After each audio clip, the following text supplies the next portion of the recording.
Welcome to our channel. Today we how to activate Airtable for exporting data to Snowflake step by step clearly. Start by logging into your Airtable account. Navigate to the base that contains the data you want to export. Look for the Automations option in the toolbar on the upper right corner. Click on Automations to open the automation settings. Select Create a new automation to begin your setup.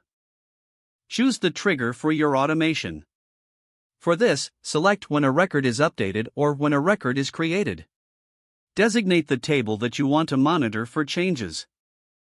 Next, you need to set up an action. Click on Add Action and select Run a Script. In the script configuration, you will write a job. Reference the Airtable API documentation for any necessary details on the script syntax. Use the Airtable API to retrieve the record data you want to send to Snowflake. Format this data in a way that is compatible with Snowflake. Add another action by clicking Add Action again. This time, select Webhooks and then Post. You will need the webhook URL for your Snowflake data warehouse.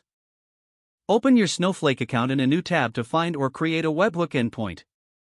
Copy the endpoint URL and paste it into the webhook action in Airtable. Make sure to set the appropriate headers for content type and authorization as needed by Snowflake. Test your automation to ensure the data flows correctly from Airtable to Snowflake. Review your Snowflake account to check if the data has been received successfully. Once confirmed, finalize the automation by toggling it on. Your setup is now complete, and data from Airtable will export to Snowflake automatically based on your defined triggers. If the page does not load, refresh the browser or try again in a private or incognito window.